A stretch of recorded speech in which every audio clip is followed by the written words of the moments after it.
Hawks lose 4-1 to the Red Wings at the United Center, but it wasn't all terrible. I'm Jay Zawaski. Greg Boyson's with me in studio. Mario Tirabassi will join us from the UC after his locker room duties. That's coming up next on CHGO Blackhawks.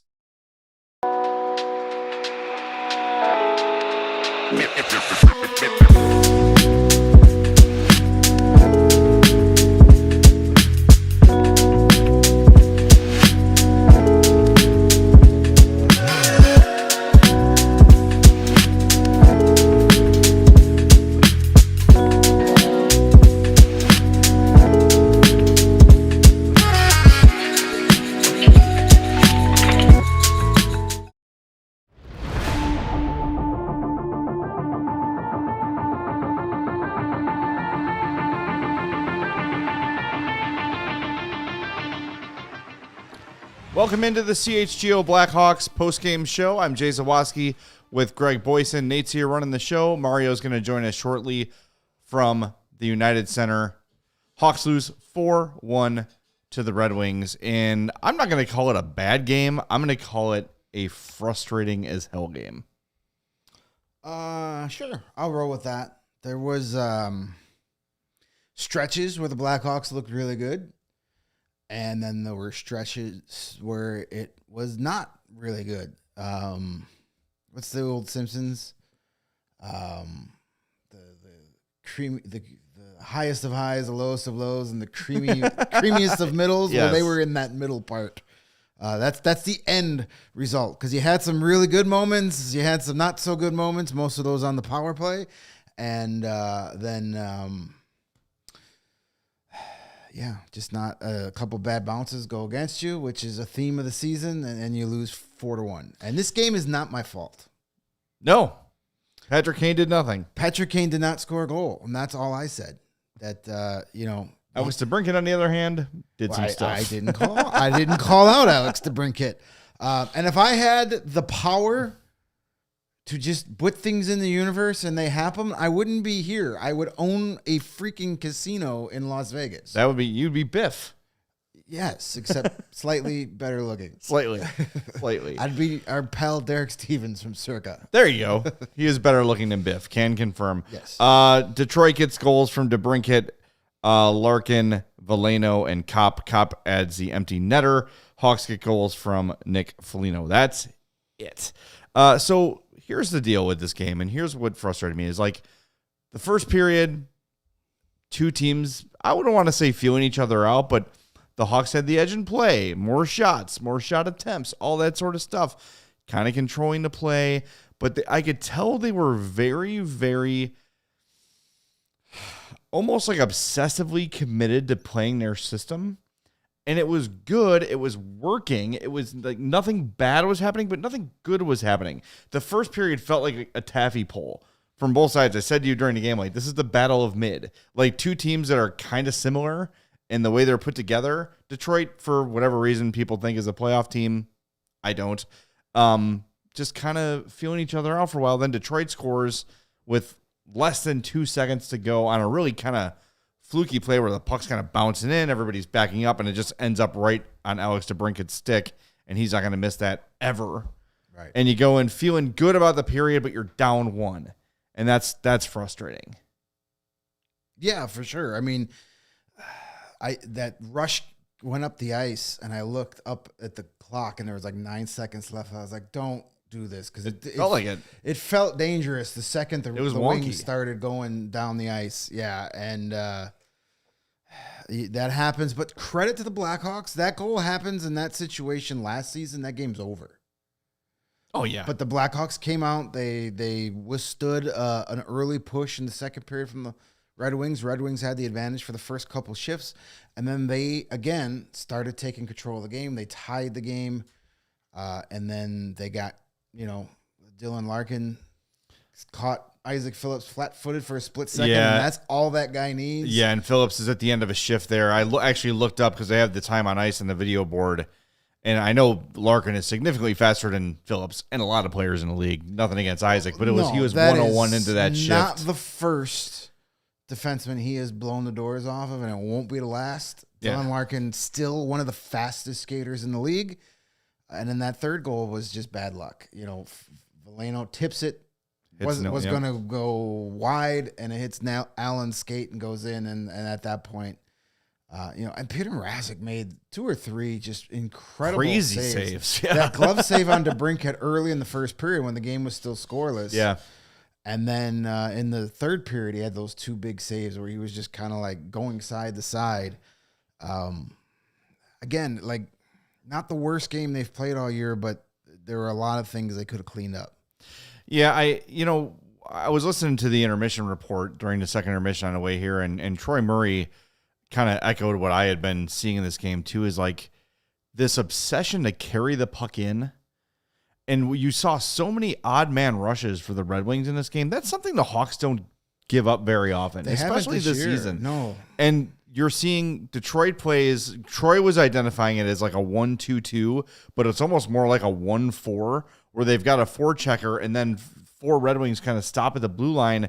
And to be honest, I haven't watched a lot of Red Wings this year, but I'm watching them tonight. And maybe they're just saying, look, this team is going to refuse to dump the puck in, so let's just stand them up at the blue line and let them turn it over. And that's what happened for the first, 40 minutes, 45 minutes of the game.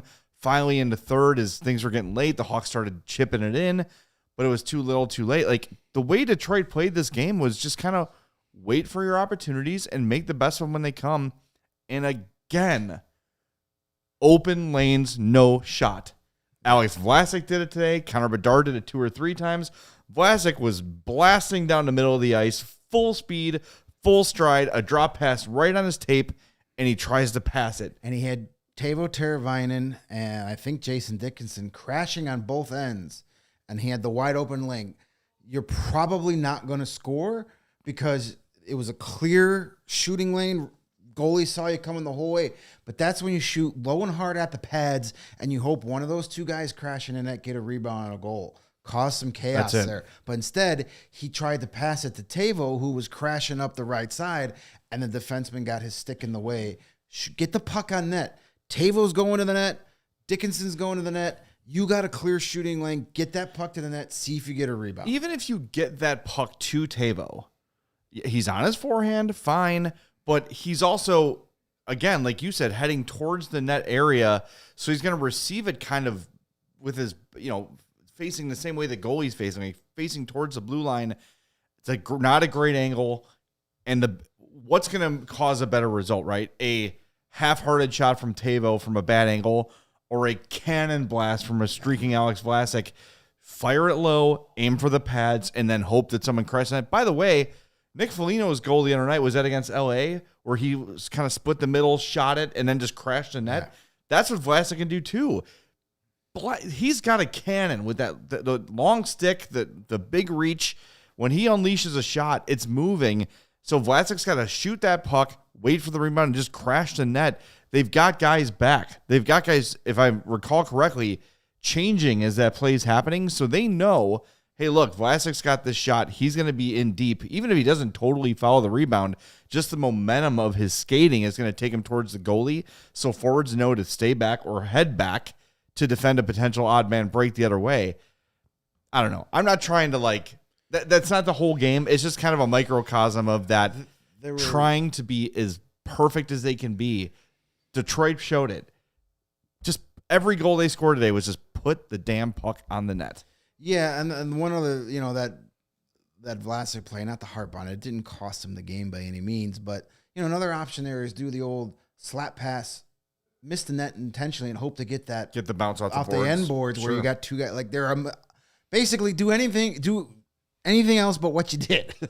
Well, I think, he's not going to they're going to probably have a film session tomorrow morning, and he is not going to like that. Oh, I wouldn't think so. He's going to be mad because I'm sure that's going to be in the film session tomorrow. Yeah, that's they'll be shown they'll call him out and put him on. Well, they'll be in Dallas, but they'll make the Dallas Stars staff turn the scoreboard on and show it in extra big to show the example there. But again, 4-1 looks a lot worse than it was. This game was very even, start to finish. The Hawks outshoot the Red Wings 29-25. I got to dig into the fancy stats, but after the first period, shot attempts were 22-15. for the Hawks with an 8-8 tie in scoring chances. Then in the second, Detroit started to get a little better, 41-34 shot attempts in favor of the Hawks, but 18-14 scoring chances for the Red Wings. I'm going to look at the final numbers here. I'm waiting for Natural Stat Trick to refresh, but there it goes. At the end of the day, the Hawks end up with 48 shot attempts to the Red Wings 45, scoring chances for 25-13 for Detroit. That's how it felt, because a lot of the stuff the Hawks did was one and done. A lot of outside shots, not a lot of guys. Yeah. Like, you look that first period, I think they had a 10-6 shot advantage in the first period, but there was not any real serious threats. It was a lot of shots from the outside, not a lot of guys in front of the net. Too easy for a guy like Cam Talbot. Too easy for any goaltender. Any goaltender, if they see the shot, they're gonna stop it. There wasn't enough. It wasn't enough traffic in front. Not enough havoc. And 29 shots on goal doesn't seem that bad. But what were there? 3 or 4 real dangerous ones? Yeah, if any. I mean, Nate, I sent you the heat map if you want to throw that in there. But high danger chances for in the game.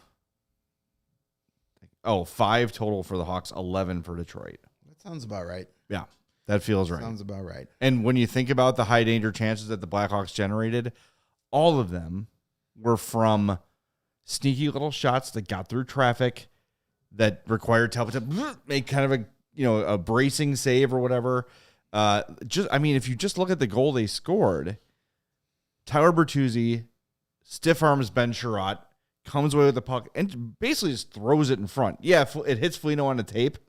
I want to give Bertuzzi credit for a perfect pass, but he's probably just more than anything throwing it in front, and Foligno's there to slap away at it. I mean, that's... They got caught a break on that, too, because the Red Wings defenders got caught cheating out of the zone, and Foligno had enough time to miss the first shot, stand there for 3 seconds and look at it, and then poke it. There was not a white he had a sweater couple whacks within at it. 30 feet of him at any time during that play. But that's what you do. You take advantage of defensive breakdowns. It's what the Red Wings did for their first goal. It's what the Hawks did for their first goal. You got to have more offense. You got to, you have a first period where, for the most part, the puck is in your offensive zone most of that period, and you never threaten the score to crack the score sheet. You got to get a goal. You got to get an early goal. Credit for not letting that late first period goal derail them. They came back out, stuck to the game plan, but after that Larkin goal, it was kind of like not a lot there. The power play killed all the momentum. Brutal. All the momentum. The lines are all goofy, and we can get into that after our break. And maybe I'm going to imagine Ben Pope asked Luke Richardson about the power play entries. That's kind of his thing. It's his thing. It's his beat. It's his. It's first in his search engine is power play zone entries. So I'm sure Luke probably elaborated on why that didn't work tonight. All right, we mentioned Nick Foligno. Speaking of Nick Foligno, he was one of the 3 stars of the game. He was the 3rd star with his goal and his 4 hits. Alex DeBrincat, your number 2 star of the game, a goal and an assist for Detroit. And your number 1 star, Dylan Larkin, with the game winner, also had an assist and 4 shots on goal. So here are your nominees for the 4th star of the game.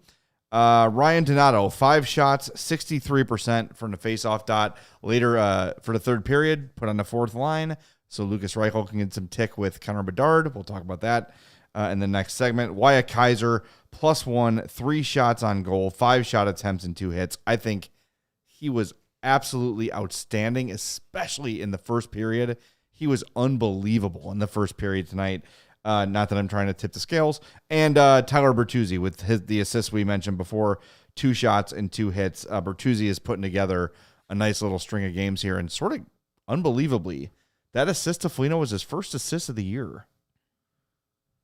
Yeah, I believe that. Yeah, I feel like he's been playing. He's been playing good, but when you're on a line with Philip Kurashev and Taylor Hall, who have 2 goals between them, you're not going to get a lot of assists. That's tough but fair. All right, we are on show 3, so we're going to hit that break zone. I put it in Slack. Thank you. I didn't see it yet. We're going to hit that break zone right now. All right. Whether you, I saw a bunch of you guys because I said Patrick Kane wasn't going to score, but money on your sports bet app that he was, and he didn't. So I hope you feel shame that you lost your money betting against my expertise. But hopefully you place those Patrick Kane to score a goal game on your Circa Sportsbook app. No matter what the sport is, the app to bet is Circa Sports Illinois. Circa Sports, it's sports betting the way it should be. Circa Sports Illinois has high betting limits, low holds, and exceptional customer service.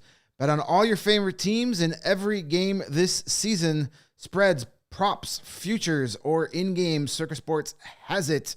Fund and bet like a pro from anywhere, anytime in Illinois. Download your new bookie today at circasports.com. Must be 21 or older. Gambling problem, call 1-800-GAMBLER. Yes, do that. And with all the money you win at Circa, you can head over to Empire today and get some new floors for your house. We know it can be a challenge to find the perfect floor for your space. Well, at Empire today, they've got the best samples. They've got the best prices. They've got the best service. They got the best installers. They've got everything for you. And when they bring you those samples that you've decided through, like, I'm between these 5 that I saw online or whatever, you can go to their virtual floor designer, take a look at everything Empire has to offer there, and see exactly how that floor is going to look in your space as I punch my mic in the face. They've got a lot of imposters because Empire's been doing it forever, and they've been doing it better than anybody. Don't go with the imposters. Don't look to cheap out or skimp out. You want to hire the best. Empire's the best. You know that as a long-time Chicagoan. Schedule a free in-home estimate today. All listeners can receive a $50 discount when they use the code CHGO. Restrictions apply. See empiretoday.com/CHGO for details. I know we've got a couple super chats we wanted to hit, maybe a couple other comments as well. I see the chat is handling the loss well. Ralph J with a $2 super chat says, hot take, Bedsy ends with less points than last year. Well, that is kind of a hot take. That is hot. Thank you for the super chat. That is appreciated. Yeah, I'll take your $2. Connor Bedard is, at the end of the day, let's look at his line in this one. Ends up with 17:06 of ice time, 4 shots on goal, 5 shot attempts. I keep saying this. I think that he should be close to double-digit shot attempts every game. And that opportunity was there for him tonight. By no means am I worried about him. By no means am I thinking at all he's a bust. I think he's a 19-year-old forward who is adjusting to the first time not being head and shoulders better than everybody he plays against. It's a learning experience. And our buddies at PHLY, where people in Philly are mad at Mitchkov because Mitchkov's not scoring as much as they want. He's 19. Not everybody's Connor McDavid. Not everyone is just great right away. The fact that Connor Bedard is still getting scoring chances, still getting looks, that is going to even out. That shooting percentage is going to go up. He's going to get his results. And he still is close to a point per game. So, look, do we all want more goals? Of course. No one wants goals more than Connor Bedard. Yeah. Ask the trash bin full of broken Sherwoods in the Blackhawks locker room, and it's very obvious. Like, it's the guy is working his ass off to get more goals. Yeah, it's I see, people are suggesting he go to Rockford. Are you kidding me? People are suggesting he's a healthy scratch because he didn't. The kid's coming off an effing 3-point game. That's stupid. These are not like people that are here often, are they? There's one guy who's here all the time, but those two people actually. haven't blocked anyway. Yeah, both of those guys, but. Okay, whatever. That is absurdity. Here's the team can't score. Here's send Connor Bedard down. Here's some stats that were created by put out by the folks at CHSN on a graphic where you have to zoom in to see the numbers of the stats. But they compared. You need antenna to see the stats on that graphic. Tonight was Connor Bedard's 81st game. Or tonight was his 82nd game, so he's played a full season in the NHL. They compared Patrick Kane at 81 games and Connor Bedard at 81 games. Connor Bedard has 25 goals. Patrick Kane had 20. Okay.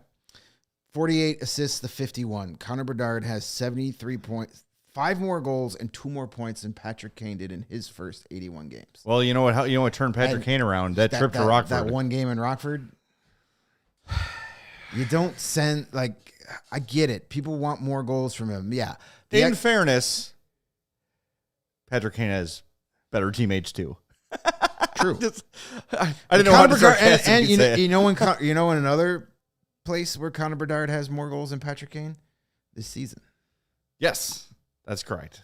As bad as he's struggling, Patrick Kane, who we're still lamenting to be on this team, Connor Bedard has more goals than Patrick Kane, and Connor Bedard is not playing with Dylan Larkin and Alex DeBrincat. Yeah, it's just come on, guys. Let's just be. Take a breath here. Be a little. Some of you guys had way too high expectations of this team this season. Well, it's not just a team and I get it. Connor Bedard was hyped as this and he is. Ask people around hockey what they think of Connor Bedard. They all rave about him still. The magic, there's something magical from Patrick Kane from Connor Bedard almost every night, right? He's going to be fine. It takes these guys time to integrate and to become great players. You just read it. Patrick Kane had a much better supporting staff and supporting teammates when he came here too. It's going to be okay. When you start to worry about Bedard is when the chances dry up. Right. When at the end of the night you see the old Lucas Reichel 0-0-0-0, one shot, 2 shot attempts. He's been engaged in every game. He's creating. He leads the team in shots on goal. He has 49 shots on goal in 14 games. Yeah. I'd like some more, but he's still leading. He's shooting the puck the most on this team. He has 12 points in 14 games. He's on pace for over 70 points this season. It's going to be all right. It's going to be okay. Yeah. He's going to start scoring in bunches. It will happen. Mario's going to join us here shortly. Nate, I see the videos are rolling in. Do we want to try to get Foligno in before the break zone? Do you think we can do that? All right. Yeah, because we got a break in, 8 minutes? I think so. So we'll try. One way or another, we'll hear from Nick Foligno. Other side? Okay, cool. And then Mario will join us as well. So, just getting back to Bedard, though, I don't know. I know that people want instant results, and they want to see greatness and dominance right away. Fine. I get it. I understand that. But it's just not realistic. It's just not the way that NHL careers begin. And I know we've got a lot of people here who became Hawks fans in 07, 08, 09, 10, whatever it might have been, because frankly, there was no reason to be a Hawks fan before that. And they're probably little kids before that, right? So, of course. And they're used to instant greatness with Taves and Kane and, even Brandon Saad came up and was good right away. And Artemi Panarin came in and was good right away. And DeBrincat was good right away. It's just not normal. It's not the normal development path. And look, say what you want about Alex DeBrincat, but he kind of just is what he is. He hasn't really gone beyond what he was in Chicago. He's a streaky goal scorer. Yeah. That's what he is. It's what he's been his whole career. Brandon Saad has kind of been the same guy since he arrived to what he is now, give or take here or there, right? But the end game for Connor Bedard, he will be in the conversation of the all-time great Blackhawks. Just relax. Just relax. It's coming. It'll come, I promise. I mean, yeah. Let's we'll finish up this Bedard thought and go. So there's no reason to panic. There's no reason to think he needs to go to Rockford. I can't even believe we're saying this. Just be a little bit patient. All right, Nick Foligno did speak after the game. Mario sent it in, so let's listen to what the Blackhawks captain had to say. The goal you give up is when? How much does a goal when you give it up with 1.5 seconds left kind of do to you go into the well locker room? Yeah, I mean, it sucks. Obviously, you don't want to be giving up a goal that late, but we've got it back, right? So, that's part of the game, and it happens. But we can pick each other up when those moments happen. The part that we have to fight is the momentum swings and not giving momentum away.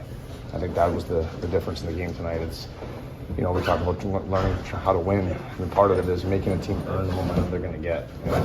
How hard it is to get back, and we have to start understanding that. Like the second goal is a direct result of a few shifts of not getting the puck in deep, and they make you pay. They're a team that plays off the rush. They're opportunistic. They like that style of hockey, right? They want to be able to get it for an on-man rush and make you pay. And it's disappointing because we know, and we have to be better. I mean, that's just a simple fact, and I think that's where we need to start growing and continue to grow as a group here and understanding momentum and how important it is in a game, and you can't be the one giving it away. Small sample size, but is there any reason why you've had more success on the road, you think, than at home? I think we probably just understand it's a more simple game, simple approach, right? I think we get in front of our crowd, and for whatever reason, we feel like we have to put on a show. In some ways, it's just simplifying, and winning's fun. And then, it's funny, like you talk about winning, and it's maybe ugly at first, or it's not the prettiest, but then it gets pretty. It gets pretty because you start doing it collectively. Guys buy in, guys feel good about their games, and all of a sudden now the really pretty plays start to happen. And you get momentum, you get confidence from that, and we got to figure it out at home, especially while we're not on TV. We got to find a way to get our fans excited about us playing here, and it's disappointing tonight.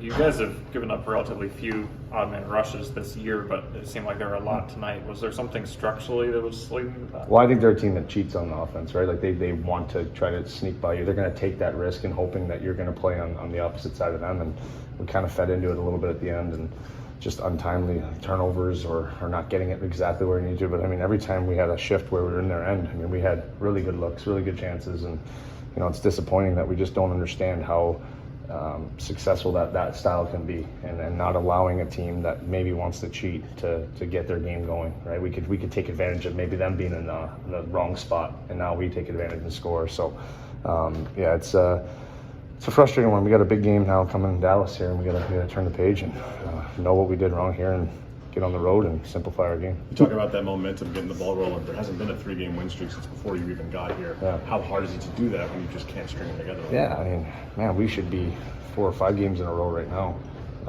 It's how you have to play in order to keep yourself in the mix, right? You've got to find a way to win 2 or 3 and 4 and get on a little string of wins here. So it's frustrating for us because we know where we're sitting and where we're trying to get to, but I think our style of play, like we're doing a lot of good things, but you're not reaping the benefit because those little ones, the momentums, the understanding what it takes to win are not as detailed as they need to be right now. And we need to shape that up and smarten up, and hopefully getting on the road against a really good team in Dallas where we know they're really structured and really well coached and well playing team. Maybe that'll simplify our game more. Was there anything they were doing specifically that made the power play a struggle tonight?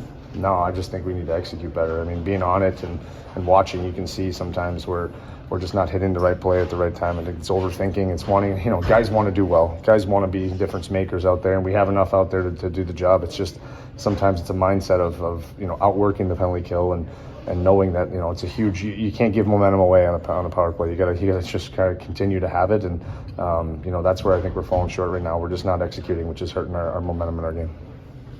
Thanks, Murray. All right, that's Nick Foligno.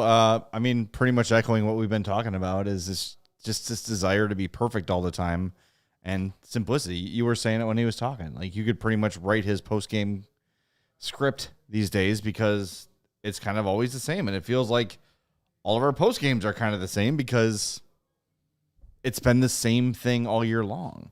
And the difference between this year and last, though, is like, they're in these games until the end. There is a fighting chance that they can come back. They still just don't have enough offensive firepower to overcome. Like, when it's 3-1, forget it. Yeah, I got a solution for what he said there about Sign Connor Bedard down? No. Have him go to the NCAA. Sign up for college, kid. Yeah, I'm good. I'm fine. No, if you play simple hockey when you're on the road, and then you, for whatever reason, drink, find. I know where you're going. I love it. Okay, yes. You got to get fancy when you're at home. Wear the white uniforms at home. Yes. Bring it back to home whites. If that's where you're playing better hockey, darn it, wear the whites at home. From your lips to host's ears, my friend. All right, got to hit the break zone. Then Mario will join us on the other side. Stick around here on CHGO Blackhawks. All right, Greg. We've been through this many, many times. I think today's the day. I hate the pressure. Did you know? No. Damn it. All right, well, I'll remind you. ComEd, Greg, can help businesses save money by becoming more energy efficient. Oh, I think I've heard that before. Yes, their energy efficiency program can help find up to 35% off energy savings. Holy jumping. That's a lot of Yeah. savings. So what does a business have to do to get such great savings? Yeah, sign up for a free facility assessment at comed.com/biz. You got it. It's all coming back, Celine Dion. So why aren't more businesses doing that? I believe they forgot the website. Oh, Come on, you got it. You just said it. Comment.com/biz. Yes. Com/biz. Well, no, Biz. but try again. Comment.com/biz. That's it. Biz. Yes. Terms and conditions apply. Offers are subject to change. Actual savings will vary by customer's energy usage and rate. The ComEd Energy Efficiency Program is funded in compliance with state law. And you or me? I'll do it. All right. We're sponsored by the Chicago Sports Network, the new home of the Blackhawks, Bulls, and White Sox games. CHSN SN. will broadcast more than 300 live games per year across the Blackhawks, Bulls, and White Sox, and will feature a full lineup of original Chicago-focused sports content. They're also Chicago-based, Chicago-built, and Chicago to the core. They're bringing it to every corner of Chicago, across our 77 neighborhoods and beyond at CHSN. Chicago comes first. Visit CHSN.com for more info on how to watch the Bulls, Hawks, and White Sox games all season long and a fun video on how to install an antenna. Several of those. Yes. I saw the Ryan McGuffey teaching the Catman how to do it. By the way, if you are an Xfinity customer, Jay, you pointed us out, and I took advantage of it. Did I do this? Was this me? I tweeted it last night, Yes. pre-election madness, and then this morning, Xfinity started emailing people with their $8.35 discount. $8.99. Okay. If you have Xfinity, they owe you an $8.99 credit because they are charging you for a regional sports network they are not providing. So That's make sure correct. you get a hold of them. And If get your you've money not back. gotten a notification, follow up and make sure you get that Yes. $8.99 waive because they have opted to not carry CHSN for the time being. So give me Shouldn't my pay for regional it. sports fee back. Yep. Jerks. Speaking of jerks, let's go out to the United Center and bring in our pal Mario Tirabassi. I'm just kidding. You're not a jerk. But he What's is up, at the man? United Center. I'd rather be number one jerk than not a jerk. Okay. Well, the title is yours. Perfect. We played Nick Foligno. Thanks for sending that in. What was the tenor of the comments from Luke Richardson today? Yeah, I mean, it was a sloppy game. A team that lost a little bit of their structure against a team that tries to, get offense generated off of the rush and be able to kind of try and break out and take those risks offensively. And they were able to, a number of times get behind the Blackhawks and cause odd man rushes. Dylan Larkin blew past Isaac Phillips at the end of a shift and made the Hawks pay that way. So, yeah, I mean, it's tough. It's a game where, we talked about it yesterday, 2 days ago. I don't remember. But yesterday we talked about how the Red Wings had been lacking in offensive chances and not scoring a lot of goals. And this being an opportunity to come back from a road trip in which you played well, play at home, and play against a team that, on paper, it seemed like you probably matched up well with coming into this game. And, the goal at the end of the first period is a real deflator. You're able to respond, tie the game again, but then you're just, they're just not connected tonight. The team wasn't connecting passes.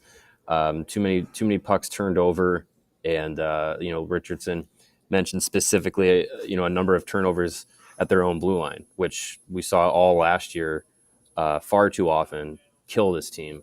And tonight was one of those nights where those kinds of turnovers really put you on your heels. And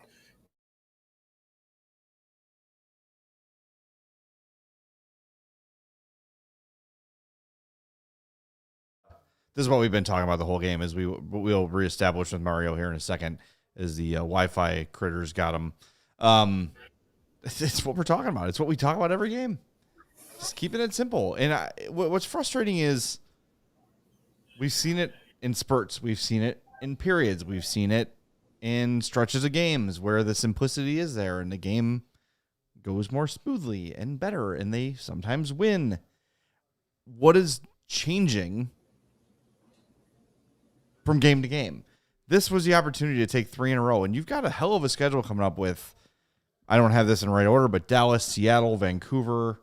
I know Anaheim's in there, but there was another really good team coming up in the schedule too. Like Minnesota. Yeah, so it was Minnesota. Like this is the our takeover. That's right. That is our takeover. But like this was the one of the ones you had to have, and those are because it feels like there's been a bunch of those, like the San Jose game that slip away. Yeah. All right, I think we're back with Mario. We got you. Hello. There we go. So I want to hit you up on. Did he mention the thought of putting Reichel on the top line and moving Donato down for the third? No, that wasn't asked about specifically, but I imagine that is a move that's just attempting to maybe generate some kind of offense. I know Donato has been playing really well. Obviously, being the team's leading goal scorer, he's been doing pretty well with that assignment on the top line. But I think it was just trying to maybe get matchups, get Reichel with some speed out there with Kurashev and Bedard. I mean, I think we're getting to a point where I don't know. For me, we're 14. This is game 14 of the year, and have we gone more than 3 games with a consistent lineup? Like the changes and the tinkering and I don't know. It's there's only I feel like there's been a lot of that through 14 games, and for a team with almost a dozen new players, I think you gotta find what's working, find some continuity, and let it build. Whether it's from game to game or period to period, I think some of that's got to build. And I'm not saying that it's the reason that this team is putting in these kinds of efforts, but I think not having that consistency is that's got to weigh on some of these guys. Where their line mates are changing and things are shifting in games, and I'd like to be able to kind of know that you can trust a lineup night in and night out. And I think there's enough guys on this team that, at times we've seen groups work together really well. Pairings work really well together, and then things change. So it wasn't addressed by Luke, but I think that's my view of it on why that was changed late in the game. Yeah, I'm kind of at the point now where I'm just saying it is Bedard, Tavo, and Foligno. It is Kurashev, Hall, and Bertuzzi. It is Dickinson, Donato, and who am I missing? Mikheyev, and then it's weird. And then it is Reichel, Maroon, and Smith. And just let it roll for a while. Let it roll for a while. Whatever Foligno has with Bedard works. And it was, look, they scored tonight. That line scored tonight. Great. I get it. Understood. I agree with you, Mario. Let's get some continuity in here. Let's let these lines run together a couple times. I feel like there's this urge to well, let's get this guy going, or let's get this guy going. Let's get this guy going. Let's get the team going. Let's let these lines gel and play together and just 4 or 5 games in a row and see what happens. And then after that, if you say, well, this isn't working at all, you go back to the drawing board. But I don't know. We've never, and look, I think Lucas Reichel was fine today. Not one of his better games, but certainly wasn't a bad game. But him and Bedard have never really worked together. He's had some chemistry with Kurashev, but him and Bedard have never really worked together. And he was playing so well with Maroon and Smith. When that line was on the ice, when they were together for the first 40 minutes of the game, the fourth line was doing what they usually do, getting some deep zone time, getting some looks, getting some shots on goal. I get trying to get a spark, but sometimes just let it happen. Just let it happen with the lines you've got built. I think they made the change after they were chasing 2 goals. So sure, trying to get. I mean, no one's been hotter goal scorer for you than Ryan Donato. That line, the Bedard line with Donato, in 8:43 of 5-on-5 time had a 75 Corsi for percentage, 9 shot attempts for versus 3 against, and then in 4:43 of ice time with Reichel, 3 shot attempts versus 4 against for 42%. So not as effective. And the Maroon, the standard fourth line had a couple good shifts, but they weren't as effective as usual in 5:03 of 5-on-5 ice time, a 36.3 Corsi for 4 shot attempts for versus 7 against. So might have been more of, well, that fourth line isn't giving me the magic I wanted to. Maybe let's see if we can get it up there. I don't know the thinking of there, but it looked like with Donato, your top 2 lines are really good tonight. The Foligno line, 17 shot attempts for against, 5 against for 77% Corsi. Those are all from natural stat trick. Was the power play and the loud suckiness of the power play tonight addressed? Did Ben Pope ask about those zone entries? Yeah, I mean, Lou Richardson talked about the power play and just not being connected tonight, and it was, sloppy passes, and I you guys heard it from Nick Foligno. It kind of felt like there was a little bit of too much effort, if there's such a thing, too much effort to try and make things, look pretty, and I think with the power play, it just there's just this disconnect of doing the simple things, and the power play again, like. Yes, it's the power play. Yes, you're loading it up with your best offensive players, but this is not like, 10 years ago when your power play unit was Taze, Kane, Hossa, Keith, and Patrick Sharp, like all guys on either in or on the cusp of the Hall of Fame. Like this is a power play that still needs to keep things simple, and much like the team at 5-on-5, it needs to keep things simple so that some success can come from the simplicity, and then you can build from there, trying to do a little bit of extra, trying to maybe make an extra pass or, drive your way into the zone rather than trying to chip it in and chase and get behind the defense. So I think it's I don't know if it's a mindset change that needs to happen or if it's just an execution thing, but it was sloppy. It just wasn't a combobulated team. They were very discombobulated. Got to be combobulated to win at this level. That's just a fact. You have to late your bobs. That's right. Exactly. Look, the power play has been okay this year.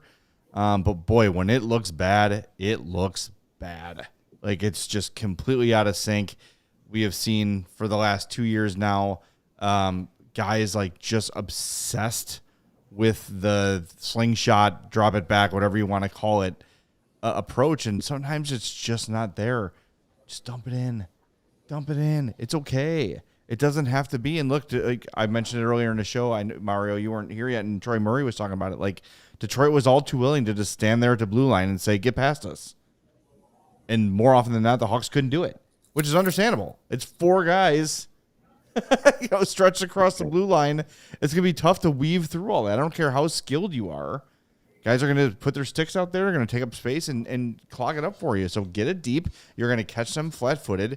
Go win a race to a puck. This all goes back to the simplicity factor. There's a reason when things aren't going well for a hockey team, they say chips in deep, win board battles, pucks on net. That's it. It's just... It's like a broken record. with this team, and I know there's some youth, and I know they got 3 22-year-old defensemen and all those sort of things. But man, like, just stop trying to be perfect. Stop, because when they're simple, they're at their best. In the best periods we've seen them play, and the best games we've seen them play, they were keeping it simple. And that's what I liked about the first period today, where it was a little bit kind of back and forth, but the Hawks were certainly in control, very disciplined defensively. Like, I saw a couple opportunities where guys could have maybe pinched, but they stayed back because they saw that it was a risk going the other way. Then all of a sudden they're down 1-0 on kind of a fluky goal to end the first, and it goes back to the squeezing the sticks as hard as they can again. Patience. You got 40 minutes to score 2 goals. You can, even the Blackhawks can do that. Yeah, in theory. Well, I don't know. I'm just with the simplicity thing. Like, again, 14 games into this now. Yes, there are some young guys, but these are not guys that are rookies. Like, these are guys, well, Nolan Allen, but there's guys that have played, 30, 40 games in the NHL. There's guys that have been up and down for a few years. There's guys, Isaac Phillips, he's a young guy. He's played 4 professional seasons. I think, with the veterans that they brought in, I must be missing something in which this team has so many veterans, so many young guys that have played a lot of NHL games, that they're still, like Nick Foligno talked about, like they're still trying to pound home the lessons that they need to learn about momentum and playing simple, and they do it on the road. Why can't they do it at home? And I'm like, third oldest team in the league, and we're trying to teach simple lessons. Like I get that you're trying to, you're instilling something for the young guys. That's one thing. But that's a small portion of this version of the Blackhawks at the NHL level. Those are things that I'd expect 14, 15 games into a season that you're hammering home for the Ice Hogs. Like, this Blackhawks group with Pat Maroon and Craig Smith and Nick Foligno, Seth Jones, like all these guys that have played hundreds of NHL games. Some guys have won Stanley Cups in this room. And you have to, like, still be saying, like, hey, this is what we got to do to generate momentum. And this is what we got to do to play simple. And simple hockey is effective hockey. Like, what are we doing here? I'm starting to get a little confused why this is still you're a right, thing. and you talk about lessons. Shouldn't the lessons be, when you do this, it works, and when you don't, it doesn't? There's piles of evidence to it. I know we ignore a lot of piles of evidence these days, but there's piles of evidence indicating that when you keep it simple and you put the puck on net and you crash the net, that you have success. And then when you don't do that, you don't have success. Isn't that enough? Isn't a 14-game sample size of... I swear to God, we've had the same post-game show after every win and after every loss.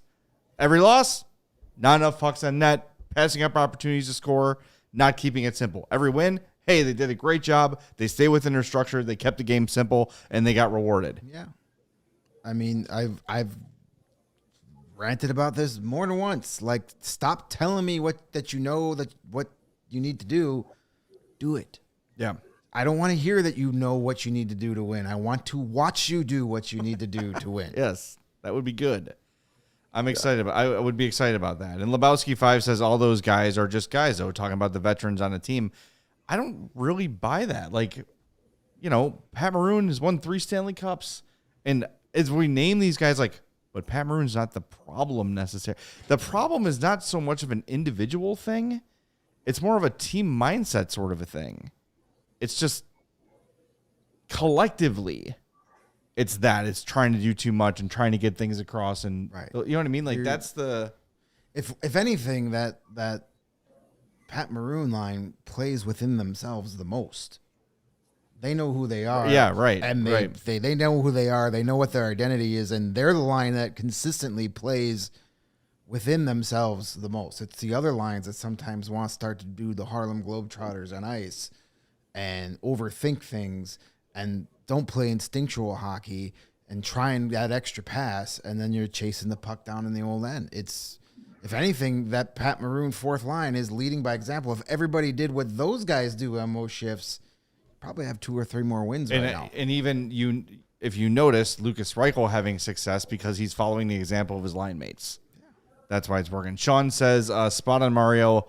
At one point, Richardson might be the problem, ?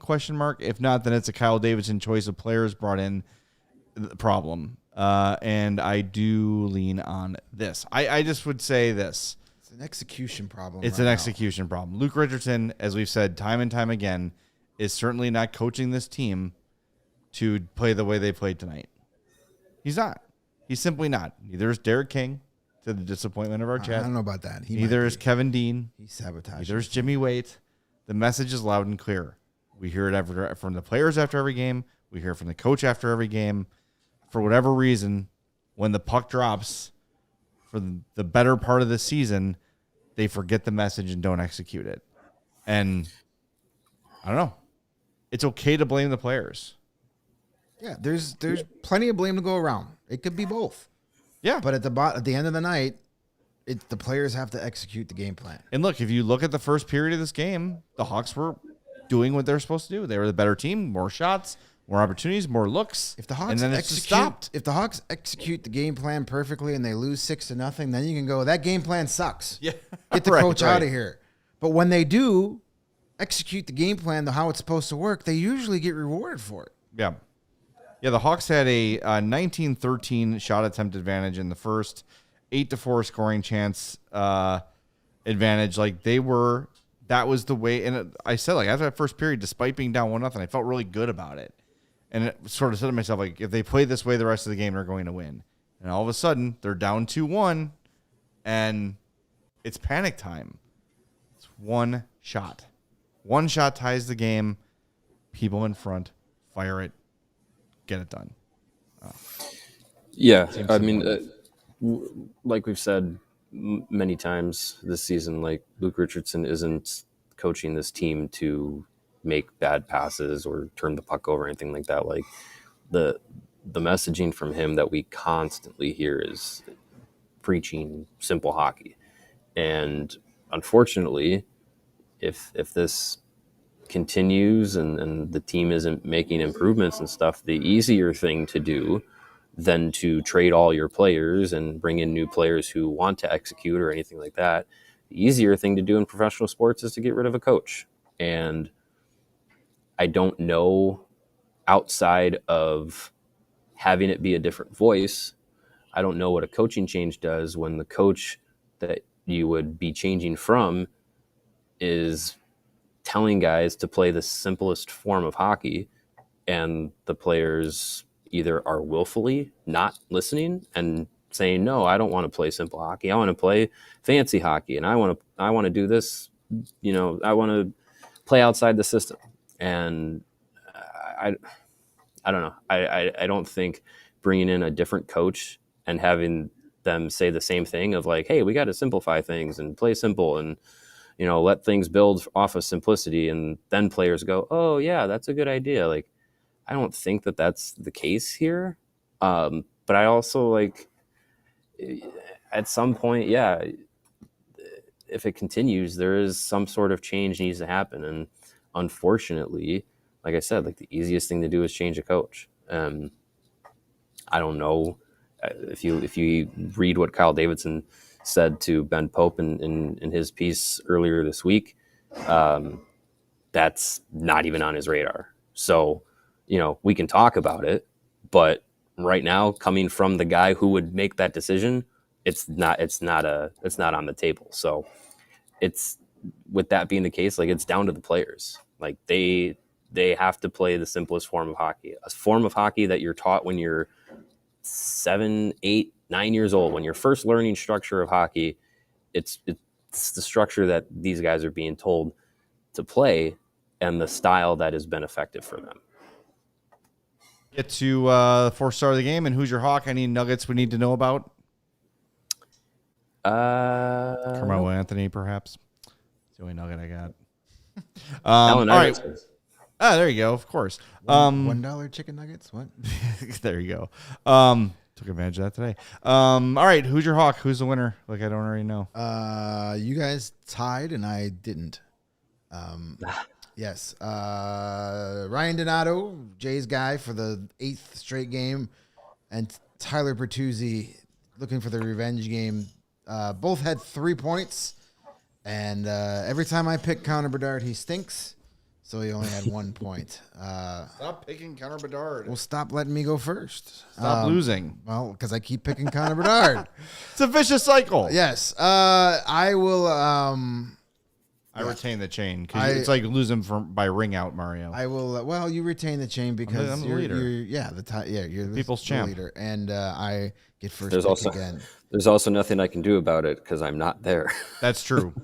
That's true. Minor detail. And shout out, only one winner in the Discord, who's your Hawk. Matt Buss won with 5 points, who would have pasted all of us by picking the goal scorer, Nick Foligno. Nice job, Matt Buss. Good job, Matt Buss, or Matt B. Us, whatever it might be. All right, Mario, safe journeys back to northern Wisconsin, where you live. Okay, thanks. All right, we'll talk to you tomorrow, buddy. See you That's tomorrow. Mario Tirabassi from the United Center. And now we have to pay off the 4-star. 4-star of the game. Is it my guy Wyatt Kaiser, as I predicted and voted? Hell yes. There he is. Wyatt Kaiser. What was our percentage on that one, Nate? Close, 42-40 over Bertuzzi. Ooh, interesting. It's hard to argue with the Bertuzzi. Yeah, he was All good. three of those guys. Donato was very noticeable in those first 2 periods. A little feisty, too. So yeah. I'm looking like he might drop the gloves. And that was with Michael Rasmussen, too, who is a big gentleman, large dude. One quick point I wanted to make about the coaching. Yes. And the execution. If you watch the Amazon Face-Off series, the awesome stuff, Sheldon Keefe was screaming at his guys, the goals are in front of the net. Go to the front of the net. Yeah. And those guys refuse to do it. He goes to and everybody, we got to change this coach. This coach stinks. New Jersey jumps on him, and New Jersey is having a great season because those guys are going to the front of the net and scoring goals. Now you bring in Craig Berube, and what does Craig Berube tell these guys to do? Go to the front of the net and score goals. And they kind of sort of do it. And then when they don't, they lose. Weird. So it's the same thing going. Like, you literally have 2 coaches saying the same thing to the same group of guys, and they're getting the same results. So, yes, coaching does become a factor if you're doing exactly what the coach is telling you and getting pasted every night. If you're not doing what the coach is telling you and losing, but when you do what the coach is telling you and win, that's not coaching. Thank you. That should do it. All right. Want to remind everybody, by the way, I've not done an appeal for likes yet. I am an amateur. Hit that like button for us. Make sure you are subscribed to our YouTube page. And if you're listening on the podcast, either Thursday morning or whatever, make sure you're following or subscribed on your favorite podcast app, and take a few seconds to leave us a 5-star review on Apple Podcasts or Spotify, and become a diehard at allchgo.com. Lots of great stuff coming. My Blackhawks beat tomorrow will be out tomorrow morning. In depth on the growth of Arvid Soderblom this year. Talked to Darren Pang, talked to Steve Peters, Luke Richardson, Connor Bedard. Bunch of people with comments on Soderblom in there, so you want to check that out. That's a diehard exclusive, as is the Rebuild Report and everything else we write, the Morning Chirps that Greg will have out in the morning tomorrow. Tons of great content. You also get a free shirt or hat upon sign up. 20% off all of our merchandise and events, including, you would have for our takeover coming up on Sunday. 2 more coming. At least. Yes. At least 2 more coming. So You get jump on, you become You could save money on Bears tailgates. Those are back. The next 3 Sundays, Bears tailgates, including this Sunday against the Pete. Is it a noon game this week? Yes, I believe it is. Interesting. I'll be radio tuned in as we make our way to Fifth Third for our pre-takeover Fifth Third Arena event. If you're coming to that, by the way, if you do have tickets for our takeover, 3:30 is when we're meeting at Fifth Third Arena. Now, if you can't make it to that, it's okay. You can still just show up for the game. That works too. But try to make that thing at Fifth Third Arena at 3:30.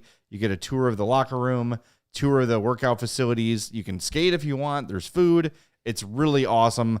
We're at Fifth Third every day, and there's parts of Fifth Third we hadn't seen until that event. So it's definitely worth coming. So if you've got a ticket to the takeover, make a point to come out and join us. All right, we're back tomorrow at 6:30 for pregame Hawks and Stars. We'll talk to you then on the CHGO Blackhawks podcast. We all silly like the mayor.